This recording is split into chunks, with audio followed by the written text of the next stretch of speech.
Dulu nih.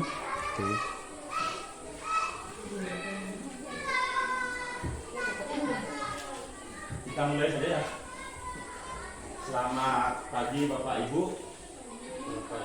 Nah, pada kesempatan kali ini kita mencoba untuk mengidentifikasi aset atau sumber daya yang ada di SD Negeri Komunikasi.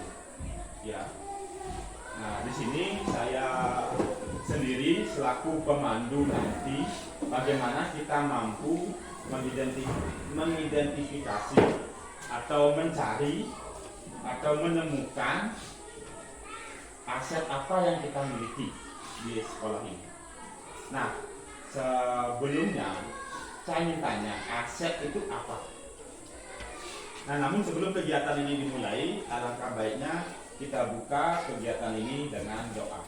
Saya minta salah satu dari rekan kita untuk pimpin kita dalam doa. Saya minta kesediaannya Ibu Ida untuk pimpin kita dalam doa.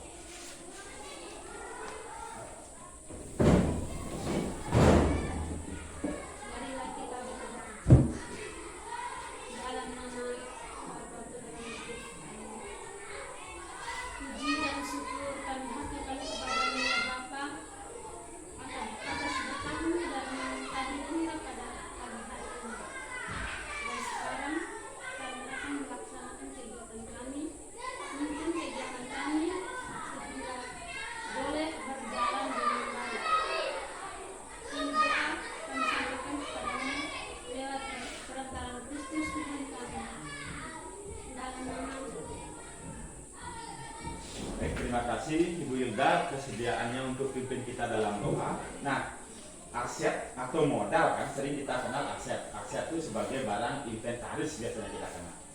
Nah, aset kalau menurut saya mintanya dulu, sepengetahuan Bapak Ibu, aset itu apa sih sebenarnya? Atau contohnya, contoh yang ada di sekolah. Yang kita beli misalkan kan biasanya kita bilang kalau di belanja dan bos kita beli aset. Apa contoh yang sudah kita beli?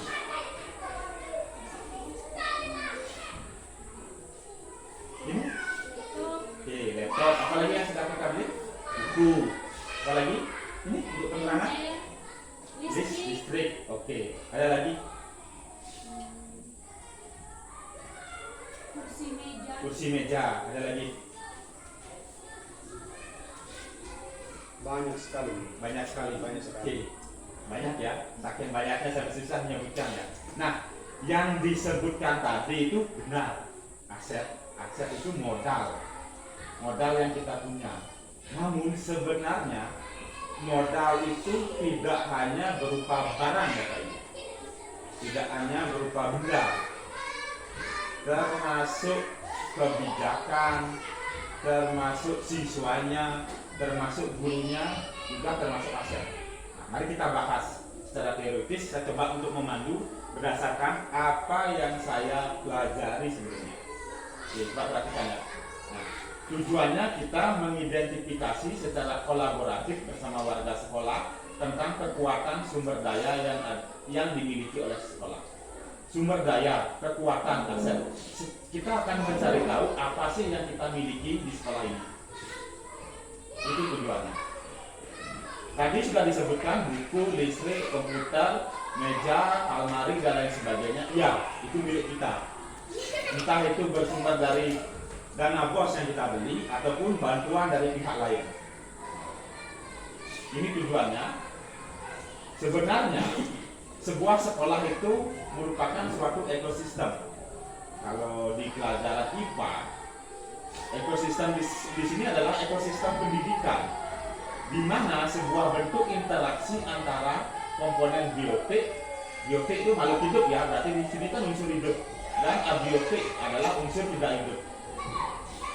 Kedua unsur ini saling berinteraksi satu sama lain sehingga menciptakan hubungan yang selaras dan harmonis. Dalam ekosistem sekolah, faktor-faktor biotik akan saling berpengaruh dan menimbulkan keterlibatan satu sama lain sehingga dapat menjadi modal dalam meningkatkan kualitas pendidikan. Sekolah itu merupakan suatu ekosistem yang di dalamnya ada unsur biotik, abiotik. Biotiknya, nah, unsur yang hidup, abiotik, unsur tak hidup. Unsur hidupnya, makhluk hidup yang ada di sekolah. Ada siswanya kan? Ada kepala sekolahnya, ada gurunya, ada tendeknya, Pak Noel, tendek, saya, Ibu Delsi, Ibu Yuda, Pak Miki, Ibu Mary, dan ini Bu Sili termasuk gurunya. Ada pengawas sekolah yang sering berkunjung ke sekolah kan? Biarpun jarang-jarang sekarang datang ke sekolah, mungkin karena medan. Ada orang tua yang terlibat. Nah, seperti apa keterlibatan orang tua? Oke, bagus, seperti ada pertemuan. Kalau masyarakat yang kita lakukan kemarin untuk perbaikan rapat gotong royong ya. Nah, kemudian dinas terkait. Ya, ini merupakan sekolah negeri, berarti izin operasionalnya ada di dinas, termasuk penyaluran pegawainya. Nah, sekarang unsur yang tidak hidupnya apa saja? Seperti disebutkan kemarin. Meja, kursi, ruangan kelas, papan, komputer, laptop, listrik merupakan sarpras. Ingat, unsur tak hidup ini jangan dilupakan. Ini yang paling penting dan yang paling krusial, selalu menimbulkan perdebatan. Keuangan. Jangan muluk-muluk tidak ada keuangan, operasional sekolah tidak jalan. Tidak ada keuangan, apa yang kita gunakan untuk biasa. Dan yang terakhir adalah lingkungan alam. Ini adalah unsur sekolah sebagai ekosistem pendidikan, ada biotik dan abiotik. Itu dasarnya. Kemudian di dalam menentukan sebuah aset menurut Green dan Haynes pada tahun 2010 menjelaskan kecenderungan cara pandang menggunakan pendekatan berbasis kekurangan dengan pendekatan berbasis aset. Pendekatan berbasis aset. Defisit ini adalah kekurangan. Aset adalah cenderung. Bagaimana kita memandang suatu sekolah? Apakah kita memandangnya dalam sebuah kekurangan atau kita memandangnya dalam sebuah aset? Coba kita perhatikan bagaimana pola-pola pikir kita memandang sekolah atau memandang lembaga ini sebagai kekurangan, dan bagaimana kita memandang sekolah ini sebagai aset. Kalau sebagai kekurangan, kita fokus pada masalah. Kita hanya mau melihat masalah. Oh, masalahnya apa sekarang sih?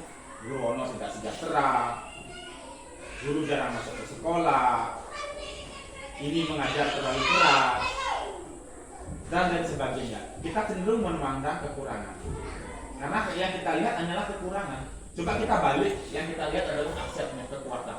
Oh, kita memiliki SDM, kita memiliki guru kan? Berarti guru yang kita miliki adalah semua minimal berijazah D4 atau D1. Itu Itu termasuk kekuatan. Kembali lagi ke komponen BOT-nya tadi. Kemudian kita selalu berputar pada masalah. Kita hanya memperhatikan masalah saja, masalah keuangan, masalah gaji yang tidak tersalurkan, masalah pendobalan penyaluran dana. Yang berputar adalah permasalahan, masalah siswa yang jarang masuk ke sekolah. Hanya itu saja yang kita pikirkan.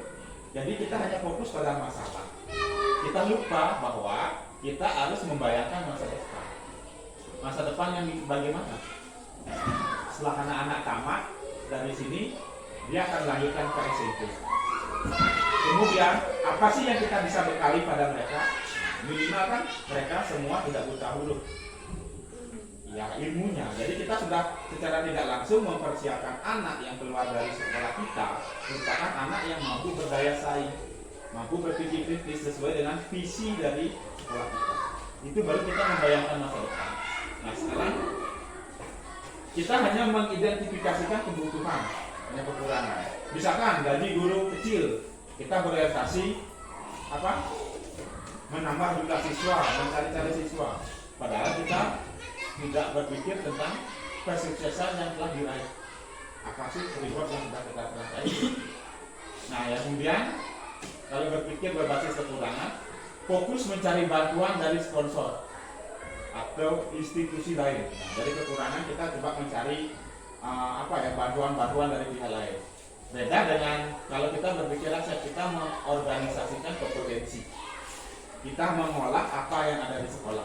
Misalkan contohnya kita punya kebun, mungkin aja kita tanam jagung kan, nanti kita jual, dapat income. Jangankan dijual, kita pakai sendiri. Seharusnya kita beli beras, jadi tidak beli beras. Seharusnya kita beli jagung untuk pakan ternak, jadinya kita tidak membelinya, karena kita sudah memanfaatkan aset atau kekuatan yang ada di sekolah. Sekolah kita kan lingkungannya masih banyak kosong kan. Kita sangat tahu sekolah kita kalau dibilang kecil, ya kecil dari jumlah siswa. Namun kalau dibilang besar dari luas lahan. Luas lahan yang terdaftar itu adalah lebih dari 1 hektar.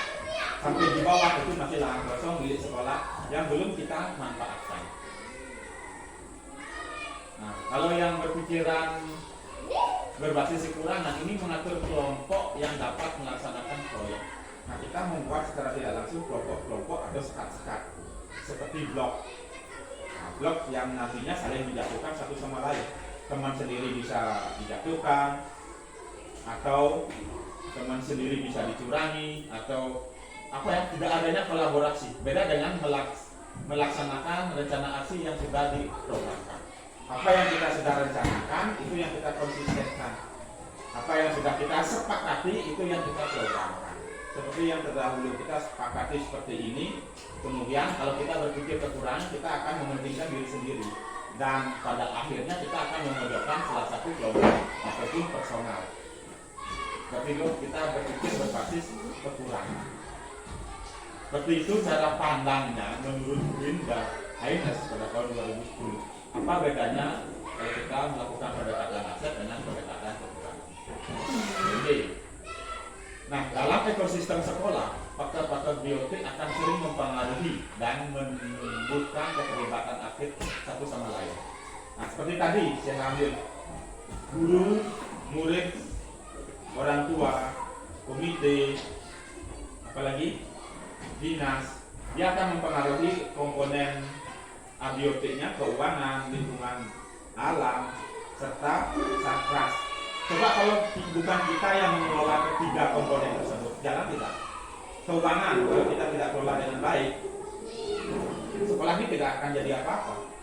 Nah, contoh laptop, listrik, sampul raport, kegiatan-kegiatan sekolah, itu kan kita kelola dari keuangan sekolah yang boleh kita bilang minim dengan kegiatan yang padat. Kita ikut pramuka, ikut KKG, AMBK kita menumpang, itu semua kegiatan kita laksanakan di luar sekolah yang membutuhkan biaya yang besar. Belum lagi kita harus beli buku, beli apa kemarin? Sampul raport, beli laptop. Nah, itu merupakan kemampuannya komponen biotik makhluk hidup ini mengelola komponen abiotik. Nah, seperti tadi lingkungan di sini kan masih banyak yang kosong. sedangkan kita belum manfaatkan, hanya dipakai oleh turbo untuk bermain kan. Akhirnya yang terakhir kita manfaatkan adalah kotoran turbo yang tidak sengaja ada di lingkungan sekolah, itu yang dimanfaatkan oleh anak-anak kelas 6 untuk membuat pupuk ASI. Seperti itulah kurang lebihnya. Nah, ini sebenarnya 7 aset yang dimiliki oleh sekolah, Bapak Ibu. 7 aset atau modal. Yang pertama itu modal manusia. Saya tidak akan jelaskan, nanti kita sama-sama mengidentifikasi seperti apa modal manusianya. Kemudian sekolah itu ada modal fisiknya, ada modal sosialnya. Sekolah itu juga memiliki modal agama dan budaya, modal politik. Nah, kenapa di sini sekolah memiliki modal politik? Ada modal lingkungan alam, ada modal finansial. Modal finansial ini uang ya, yang berhubungan dengan keuangan itu namanya finansial. Ini 7 modal ini kita miliki di sekolah. Sekarang tugas kita adalah mengidentifikasi yang mana termasuk modal manusia, yang mana termasuk modal fisik, yang mana termasuk modal sosial, dan yang mana termasuk modal agama dan budaya, dan yang mana termasuk modal politik, modal lingkungan alam, ataupun modal finansial. Namun sebelum kita mencari, saya berikan penjelasan masing-masing. Nah, modal manusianya. Modal manusia ini sumber daya manusia yang berkualitas. Ingat, manusia yang berkualitas. Kemudian, investasi pada sumber daya manusia menjadi sangat penting berhubungan dengan kesehatan, pendidikan, kesejahteraan, dan harga diri seseorang. Ingat, kata kuncinya sumber daya yang berkualitas. Berarti manusianya, orangnya yang ada di lingkungan sekolah. Siapa saja yang terlibat? Nanti kita bahas. Jadi kita cari masing-masing. Kemudian modal fisik. Modal fisik itu adalah bagi bangunan, infrastruktur atau sarprasnya. Bangunan, infrastruktur atau sarana dan prasarananya. Itu kata kuncinya. Nanti kita cari tahu. Bangunan di sini ada banyak. Sarana prasarana kita juga ada beberapa yang sudah disebutkan oleh rekan kita tadi. Kita lanjut. Modal sosialnya. Modal sosial dimaknai sebagai norma, aturan yang mengikat warga masyarakat di dalam untuk mengatur pola perilaku warga. Juga unsur kepercayaan atau trust dan jaringan atau unsur yang ada di dalam komunitas. Ini budaya nilai-nilai sosial yang ada di lingkungan sekolah yang kita adopsi di dalam sekolah. Itu yang dimaksudnya. Kalau modal agama dan budaya, agama kan sudah jelas ada 5 kepercayaan atau 5 agama ya kalau nggak salah. 6 jadinya, ditambah 1 bahwa itu sudah diakui. Dan yang terakhir diakui itu adalah kepercayaan terhadap Tuhan Yang Maha Esa. Itu sudah diakui.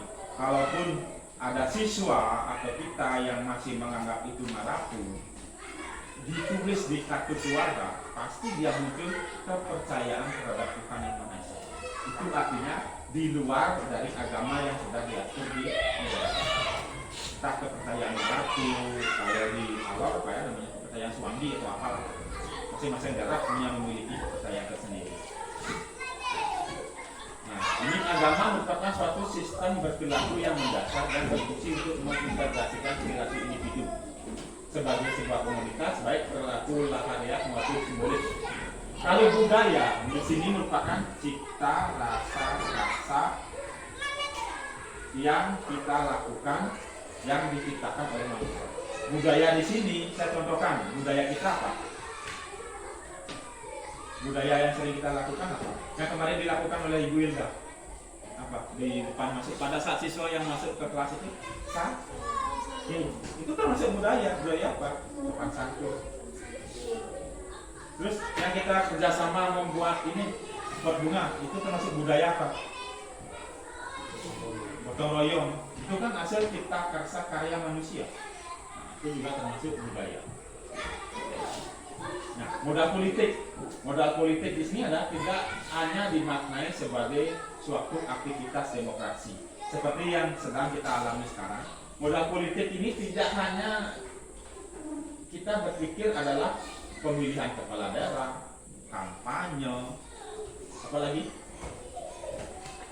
pasang baliho dan lain sebagainya. Nah, modal politik ini dalam tatanan politik praktis merupakan kemampuan kelompok untuk mempengaruhi distribusi sumber daya di dalam unit sekolah.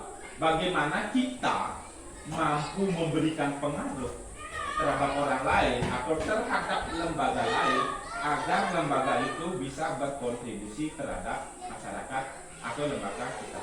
Saya contohkan, puskesmas itu termasuk contoh modal politik. Kita melakukan kerjasama dengan puskesmas. Akhirnya apa yang kita dapatkan? Mereka turun ke sini kan untuk memberikan apa? Penyuluhan, memberikan vitamin, memberikan obat cacing, memberikan pemeriksaan dan lain sebagainya.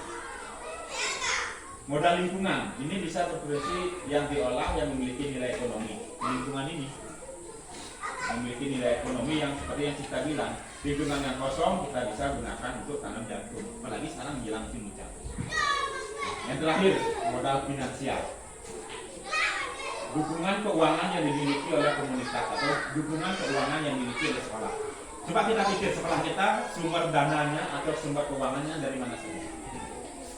Yang baru terlihat dari dana bos.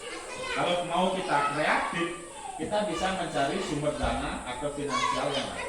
Misalkan modal usaha, seperti yang dicontohkan tadi, kita tanam jagung, jual, dapat uang kan? Itu juga termasuk modal finansial. Oke, itulah pengertiannya dari ketujuh modal ini yang ada di sekolah. Sekarang tugas kita mengidentifikasi apa saja. Sekarang identifikasi tentang modal manusia. Saya bantu dari sini.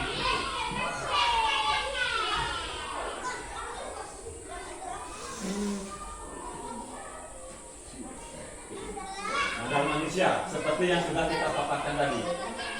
Modal manusia yang ada di lingkungan kita. Apa saja manusianya? Oke, kita lihat satu persatu ya.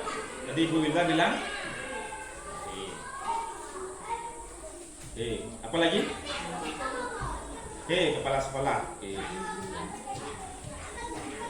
Ini gampang ya. Pokoknya manusia yang berperan di sekolah ini. Orang yang berperan di sekolah ini. Apa lagi? Guru. Orang tua. Masyarakat. Bagus ya. Apa lagi? Pengawas. Pengawas yang sering memantau kita ya, kadang-kadang memonitoring kita turun ke sekolah. Apa lagi? Staf atau tenaga kependidikan. Nah, kita bahas satu persatu. Muridnya, kita memiliki berapa murid sesuai data pokok Dapodik? 90.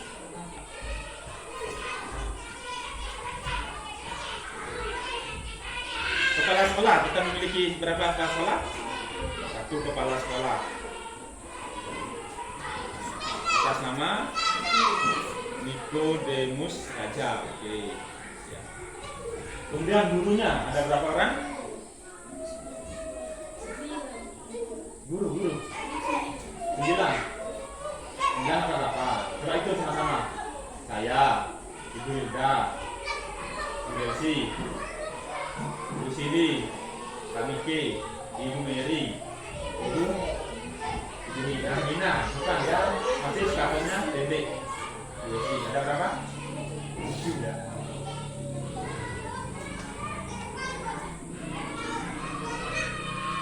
Orang tua, ya, sejumlah siswa kita, 8. Termasuk walinya di sini kita anggap sebagai orang tua. Yang masyarakat adalah masyarakat di sekitar ya yang mendukung. Misalkan yang kemarin waktu kita kerja bakti gotong royong kan didukung oleh masyarakat kan, Waktu pembuatan apa ini? Keran air ini kan? Pengawas ada berapa yang menjadi pengawas binaan kita? 1 orang. Staf tenaga kependidikan kita punya berapa?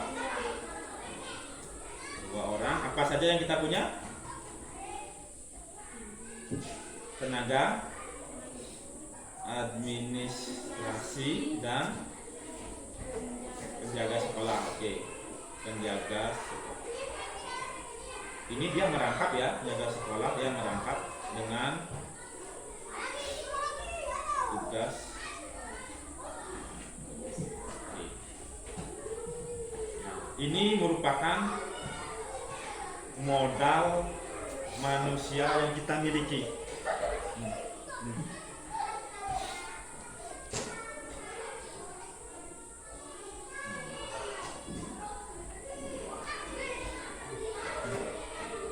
Murid 98 orang. Ini aset ya Bapak Ibu. Jadi secara tidak langsung kita sudah memahami manusia ini termasuk modal.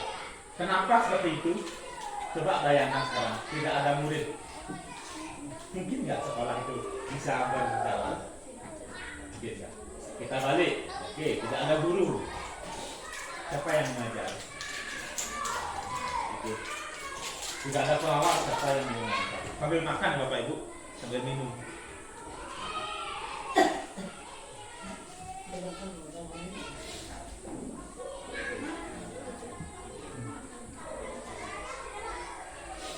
Dan ada lagi nggak selain ini? Ada lagi nggak? Kira-kira yang terlibat? Komite. Oke, boleh. Bagus ya Pak Noel. Berarti di sini unsur komite. Kalau unsur komite Pak Noel bisa perhatikan, unsur komite itu dari mana? Dari ini Pak Noel. Orang tua atau dia secara otomatis masuk ke sini. Benar, tidak salah kalau unsur komite itu benar, tapi unsur komite itu adalah orang tua dan masyarakat sendiri. Bukan komitenya. Kalau komite itu kan lembaga dia kan. Kita kan mengidentifikasi modal manusia. Ada lagi? Tidak? Tidak ada ya? Kita rasa tidak ada ya, cukup ya. Modal manusia masih lebih gampang. Dan sekarang cuma modal fisik apa ya? Fisik itu yang bisa terlihat gitu. Coba kita sebutkan satu persatu dulu. Ruang kelas. Fisiknya berupa bangunan kelas. Kita ada berapa bangunan di sini? Hah? 1, 2. Ingat, yang masih proses dan nanti yang kita terima itu akan menjadi fisiknya sekolah. Ada berapa sekarang? Coba kita. Ini sekarang gedung ini 1,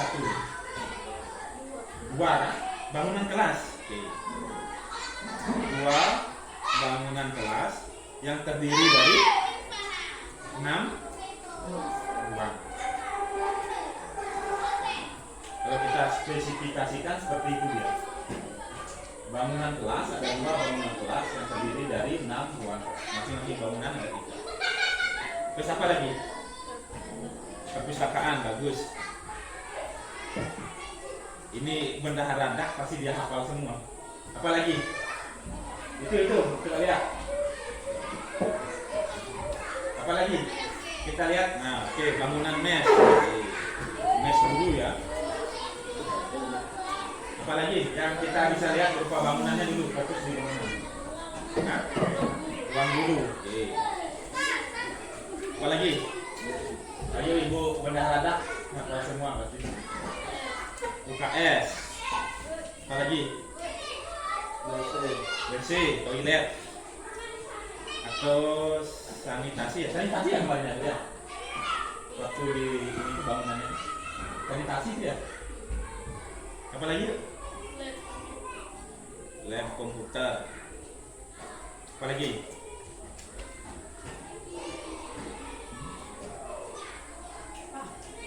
Bak Oke, bak dan tandon air. Apa lagi? Ini kalau saya ya pasti tidak diperhatikan. Kita termasuk bangunan, termasuk aset lapangan kita gunakan untuk upacara. Apalagi lahan kosong itu kebun kita anggap sebagai kebun. Ya kan lahan kosong yang di sebelah yang belum kita manfaatkan. Apalagi ini baru berupa fisiknya.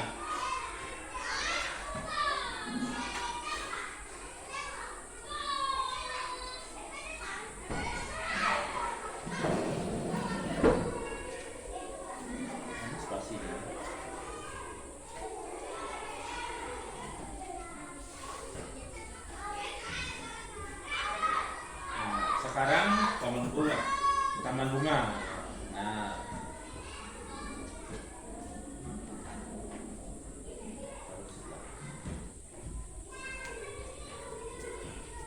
apalagi banyak nih fisiknya. Kita cari dulu. Ini baru berupa gedung. Sekarang saat kerasnya belum. Saat keras yang kita miliki. Nah, ini saya contohkan meja, kursi, almari, papan. Nah, bagus.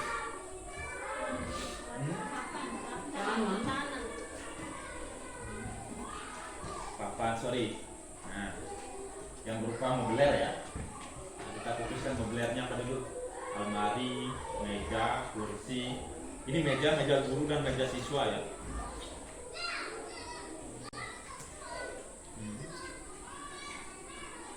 Selain ini aja mobilernya tidak ada lagi ya.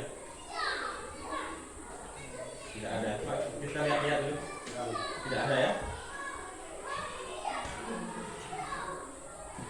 Almari termasuk nanti almari di dalam mes. Tempat tidur. Di mes ini kan ada tempat tidurnya kan? Kita masukkan sebagai furniture.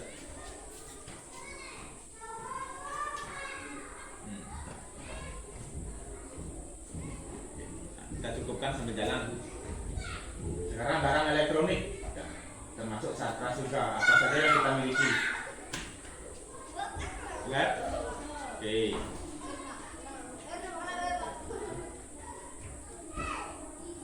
Laptop apa lagi?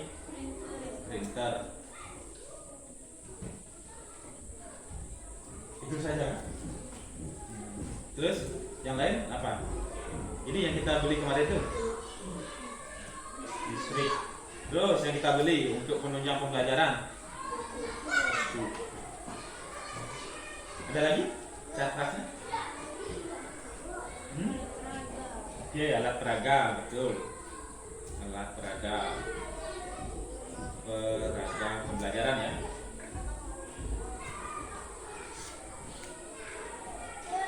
Ini kalau modal fisik itu gampang kita terlihat.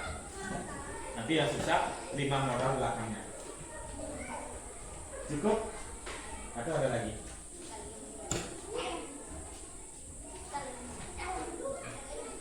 Nah, ini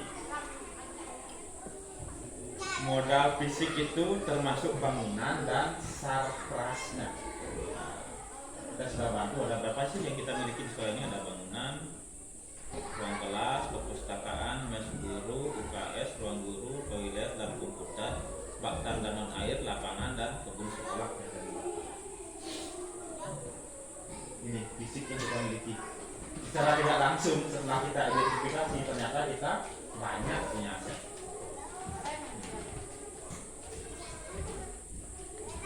Cukup? Sekarang modal sosial. Coba kita lihat pengertiannya sebelum kita mengidentifikasi. Kita lihat dulu pengertian modal sosial itu seperti apa kembali. Norma atau aturan yang mengikat warga masyarakat yang ada di dalamnya dan mengatur pola perilaku warga. Nah, apa nih norma-norma? Coba sebutkan satu.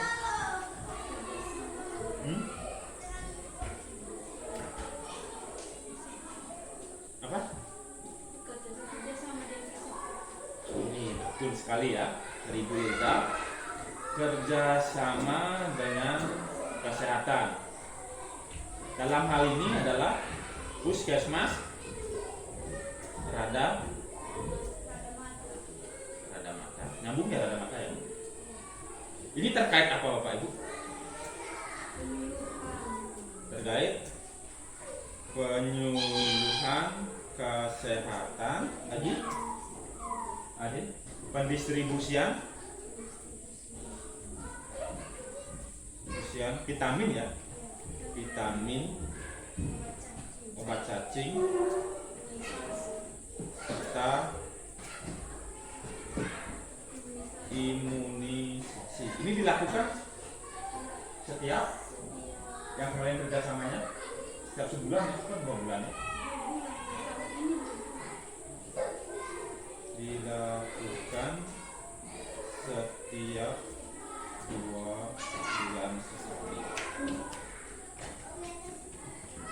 Oke, apalagi ini yang kita tidak sadari dengan kita melakukan kerjasama dengan puskesmas itu kan termasuk kerjasama sosial. Artinya apa ya?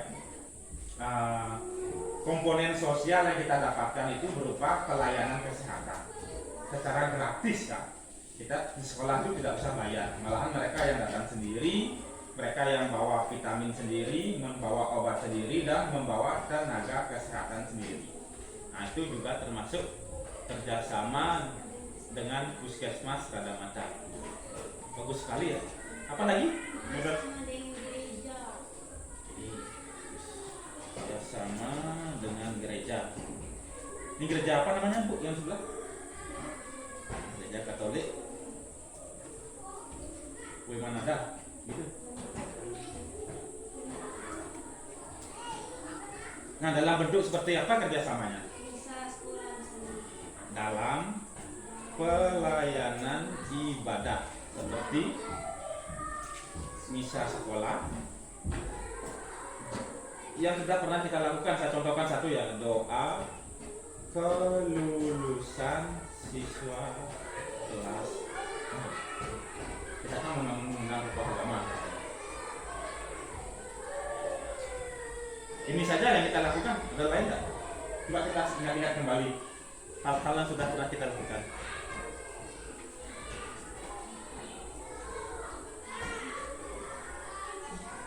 Ini saja, ini saja ya.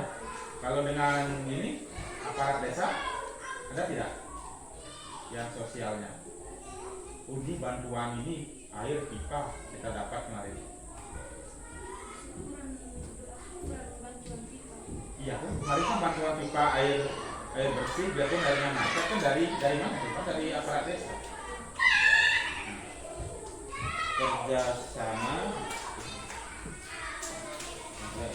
Kerjasama dengan pemerintah desa terkait penyaluran air bersih ke sekolah.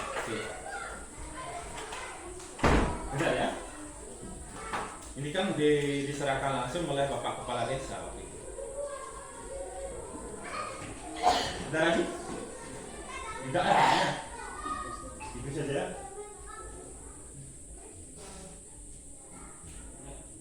Nah, modal agama nih. Modal agama dan budaya. Kalau modal agama, misalkan di sekolah ini memiliki tempat ibadah atau tidak? Belum ya? Beda dengan sekolah-sekolah yang sudah memiliki Gua Maria, itu kan tempat ibadah. Kita belum memiliki tempat ibadah, berarti tempat ibadahnya tidak ada. Sekarang modal budayanya apa yang kita miliki? Oke, gotong royong, sikap gotong royong ya. Gotong royong. Nah, di sini yang sudah terimplementasi apa? Pembuatan pagar sekolah dulu kan, taman bunga. Apalagi yang kita lakukan gotong royong? Apalagi? Pemasangan pipa bukan buat dia. Pemasangan pipa air bersih. Terus apa yang pernah kita lakukan gotong royong? yang melibatkan warga sekolah, kerabat jalan.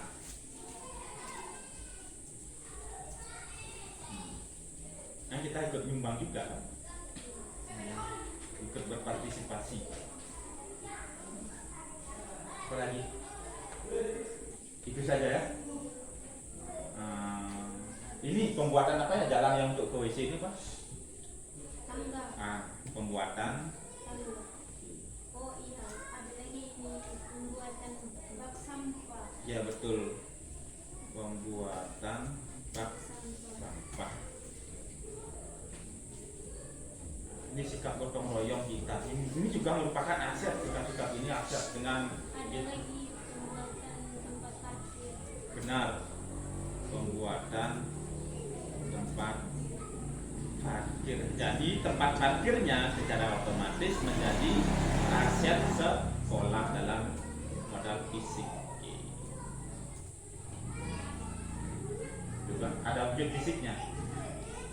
Bagus sekali ya Bilda. Apalagi sikap gotong royong yang sudah pernah kita implementasikan? Oh iya, rabat lapangan. Rabat lapangan dan pemasangan yang berbeda. Nah, ini sikap-sikap gotong royong kita. Banyak sih sebenarnya, kita membuat pagar dulu kan. Terus? Ada sikap sopan santun. Contohnya seperti apa? Coba.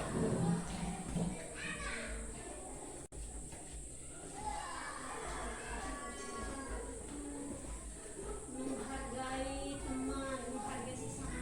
Oke. Menghargai perbedaan. Kita kan tidak hanya ada satu jenis agama ya, kita ada 3 agama di sini. Perbedaan kepercayaan, itu yang pertama. Terus itu dari kita selaku guru, selaku tenaga pendidik dan kependidikan. Lalu untuk siswanya apa? Sikap yang kita tanamkan dari sopan dan santun ini.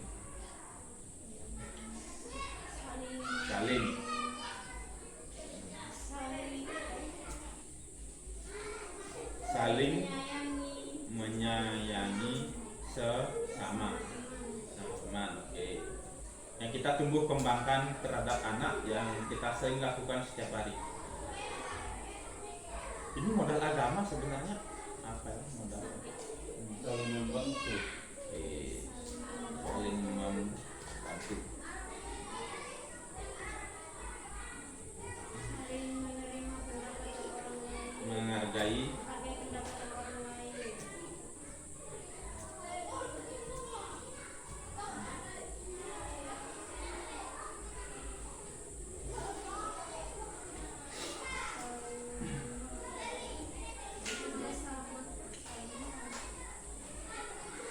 ini sikap sopan santun, apalagi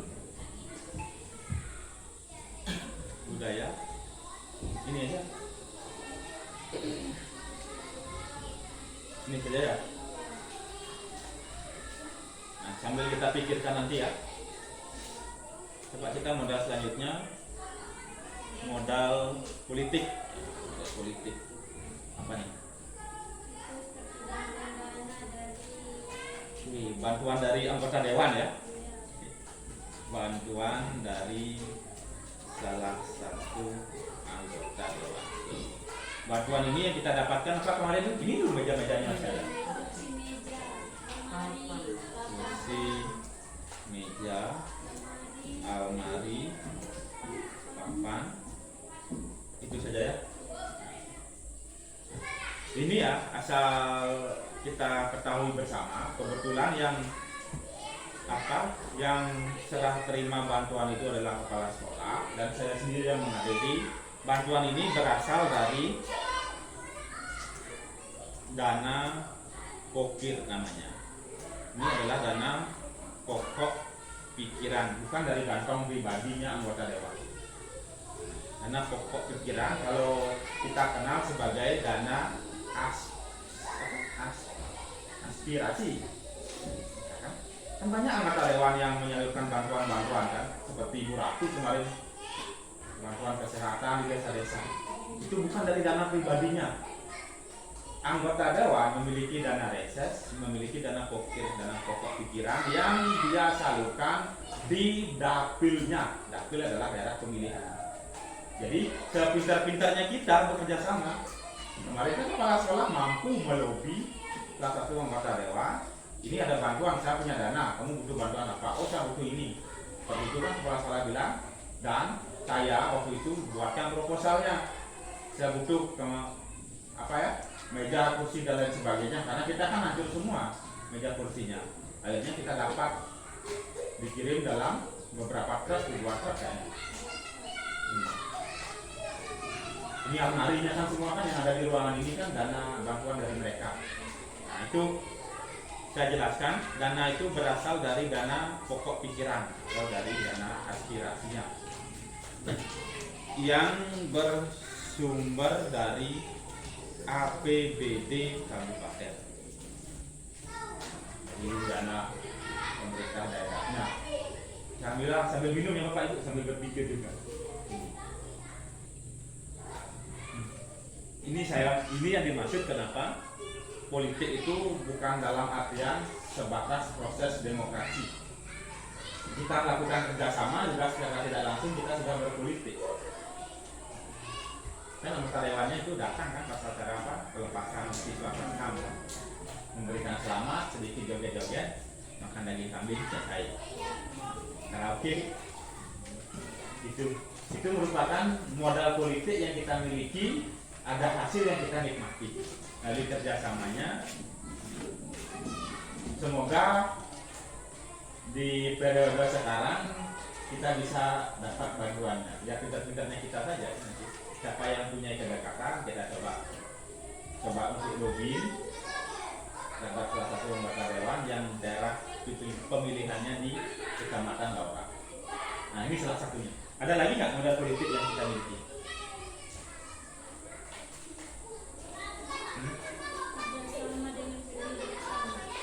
Oke, kerjasama dengan dinas. Apa yang kita dapatkan? Yang sudah kita dapatkan. Sakra, benar kata Ibu Meli. Yang kita dapatkan gedung kemarin. Ini. Yang kita dapatkan apa? Bantuan fisik berupa gedung apa? Gedung sekolah, gedung belajar ya. Oke, apa? Mes guru. Apa yang kita dapat kemarin? Uang guru, perpustakaan, lab, komputer ya Bu. Ya Bu Delsi ya. Apa lagi? Toilet. Ini jangan lupa bak dan tandon. Ada 7 belum masalah 7 atau apa? 1, 2, 3, 4, 5, 6, 7. Nah, ini yang kita dapat kerjasama. Ini bukan modal politik. Kalau kepala sekolah tidak berpolitik, ya tidak akan dapat ini.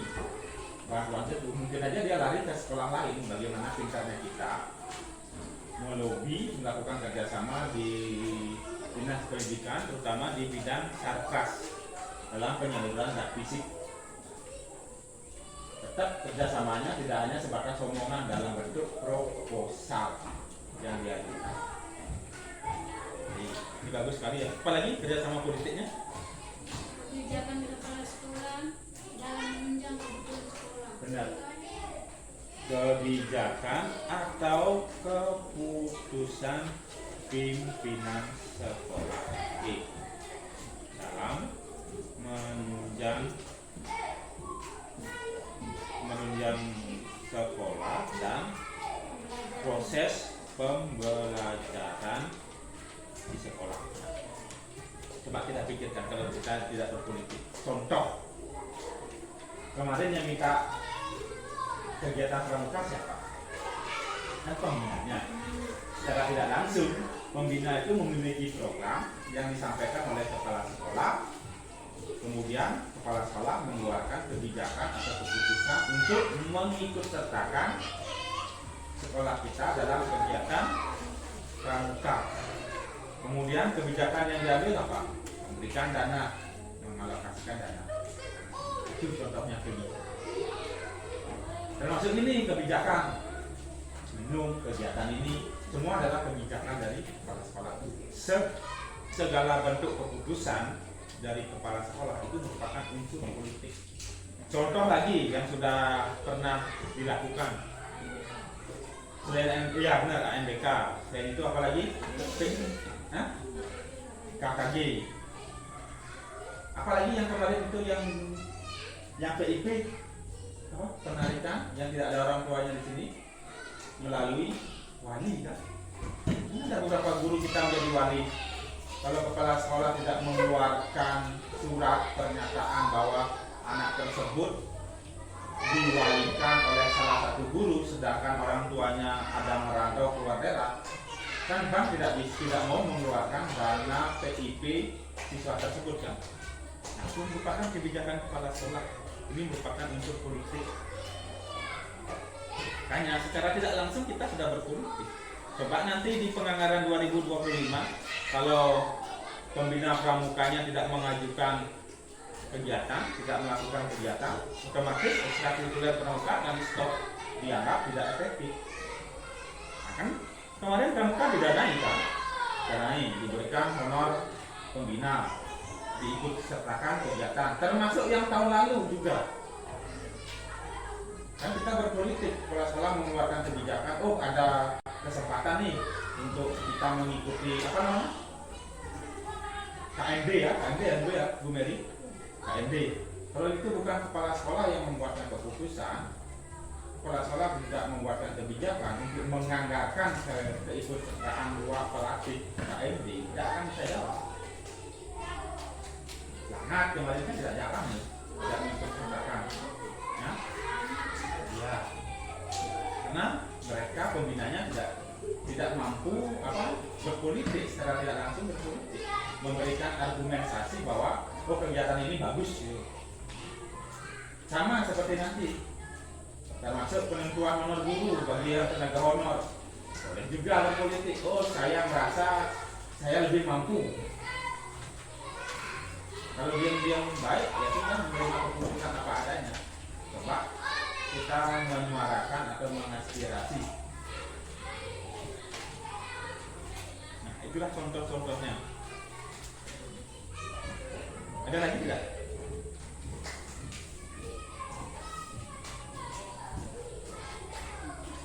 Itu. Nah, sekarang modal lingkungan. Lingkungan dimaksud di sini adalah lingkungan yang di sekitar sekolah ya, yang kita bisa manfaatkan apa saja.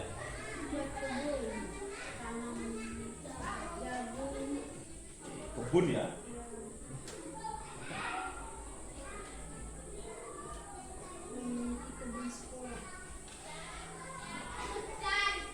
Berdekatan dengan kebun sekolah yang dimanfaatkan sebagai sumber belajar. Nah, kemarin siapa yang mengajari ekosistem?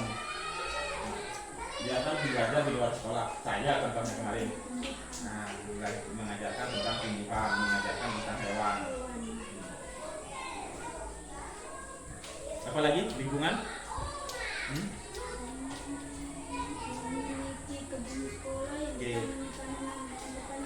Dekat dengan kebun, lebih spesifikasi kebun mente ya, yang dimanfaatkan untuk proses belajar mengajar. Nah ini, secara tidak langsung kita sudah memanfaatkan modal alam.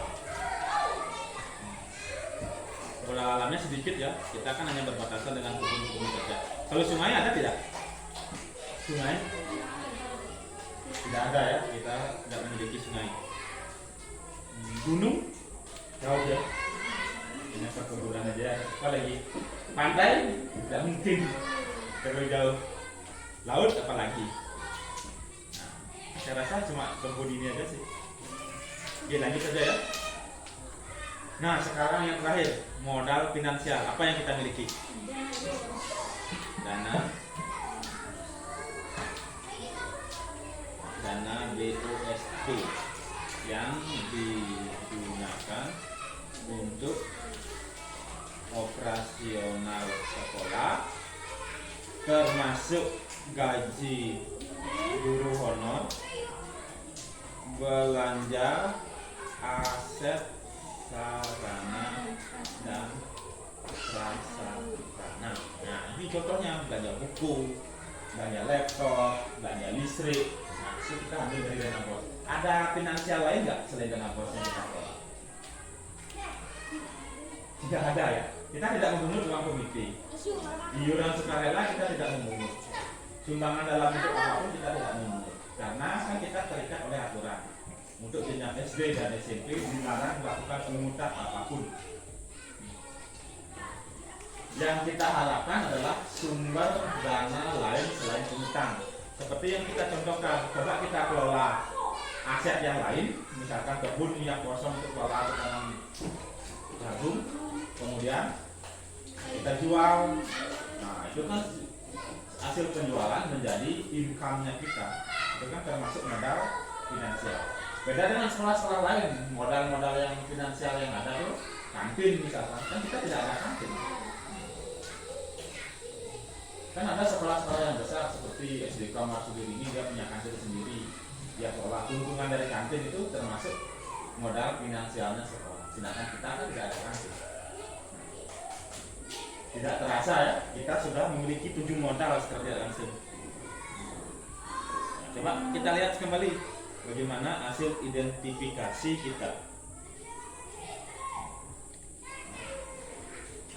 Dari modal manusia, kita memiliki murid sekian orang, kepala sekolah, atas nama Pak Niko, guru, 7 orang guru, orang tua, unsur komite masuk ke dalam orang tua dan masyarakat.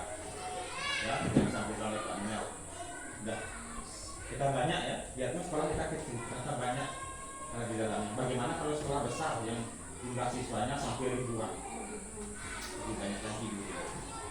Ini pun dengan jumlah 7 orang guru kita masih kekurangan. Kekurangan guru apa? Guru matematika tidak ada, guru agama tidak ada, guru olahraga juga tidak ada. Kita masih kurang. Kita hanya memiliki guru kelas saja.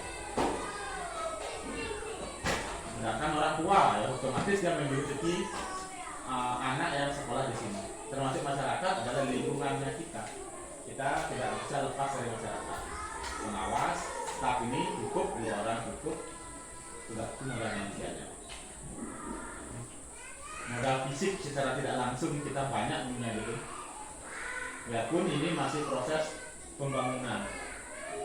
Kan sudah tinggal finishing saja. Ini yang kita dapat dari bantuan tak. Nah, bantuan kita sekolah berpolitik menghasilkan aset bangunan kelas, perpustakaan, bus guru, ruang guru, IPS, toilet, lab komputer, dan bak tambah air. Ini merupakan modal yang berasal dari modal politik yang kita dapatkan menjadi aset modal fisik berupa zat fisik yang prosesnya akan segera selesai. Ini lapangan di sekolah yang kosong di belakang itu, taman bunga yang kemarin sudah kita kerjakan bersama-sama, meja, kursi, almari, papan, tempat tidur nanti ini ada di mes. Meja ini termasuk meja guru, meja siswa, almari yang ada di ruang-ruang kelas maupun di ruang guru. Laptop, printer, listrik, buku, alat peraga. Nah, alat peraga yang di depan ini salah satu contohnya. Alat peraga untuk kelas rendah. Tempat parkir. Ini yang terlupakan kemarin. Ketika kita bahas modal sosial, ternyata kita sempat membuat tempat parkir. Ya. Biarpun sekarang kita sementara manfaatkan sebagai gudang karena kebutuhan. Ini modal sosialnya. Nah, kerjasama dengan Puskesmas Gada Mata, gereja, kerjasama dengan pemerintah desa. yang kita dapatkan penyaluran air bersih di sekolah.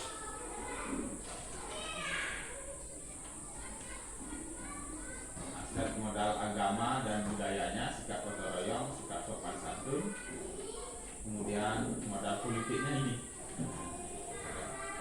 dinas pendidikan ini, yang kemudian tadi kita bahas bantuan dan fisik gitu. Nah ini kebijakan. Ini sebenarnya secara tidak langsung kita berpikir praktis. Nah, nanti kalau tahun depan pembina pramuka tidak mengajukan untuk kemah, nah, itu ada perkemahan, dia nada, ya sudah, kita tidak akan ada dana. Makanya dari awal kita sebelum penganggaran ditutup nanti per tanggal 25 November, ajukan kegiatan yang menurut kita berpotensi dalam pengembangan diri maupun pengembangan sekolah.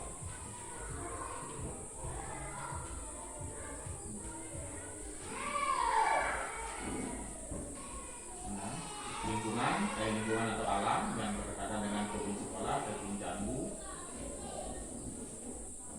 Ini kebun jambunya milik warga ya. Ini baru milik sekolah. Nah, ini yang terakhir, modal. Kita sekolah SD tidak terlalu banyak, terutama dalam fisik. Beda dengan SMA, SMK. Mungkin aja ini ada dana komite, sumbangan orang tua, sumbangan tetap atau santunan dan lain sebagainya. Ada kantin, ada koperasi. Baik, Bapak Ibu. Nah, sekian yang kita bahas ya.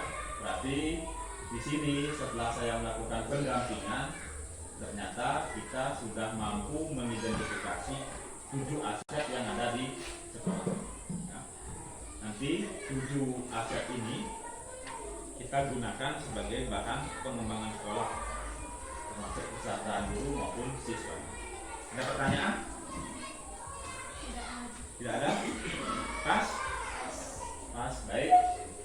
Nah, kita harapkan bersama-sama kita bisa berkolaborasi satu sama lain dalam memanfaatkan aset yang ada di sekolah. Oke, hasil dari sini kita harapkan mampu bersama-sama mengelola aset dalam hal pengembangan sekolah. Sekian pendampingan dari saya ucapkan banyak terima kasih dan kita tutup dengan doa. Kami kita doa penuh. Rekan sekalian, sebelum kita mengakhiri kegiatan kita pada pagi hari ini, kita siapkan dengan pikiran kita untuk menghadap dengan doa. Izinkan saya menuju ini menurut ajaran agama Katolik. Kemudian kita berdoa dalam nama Bapa, Putra dan Roh Kudus. Allah Bapa, Allah Putra dan Roh Kudus, Allah Sang Pemberi nafas kehidupan. Pada hari ini ya Bapa, rekan-rekan guru berkumpul di tempat ini untuk membahas mengenai aset sekolah. Sekiranya apa yang kami bahas pada hari ini semuanya sesuai dengan kehendak dan sesuai dengan rencana. Inilah doa yang singkat kami sampaikan melalui perantaraan Yesus Kristus Putra dan Juru Selamat kami yang hidup dan berkuasa kini dan sepanjang segala masa. Amin.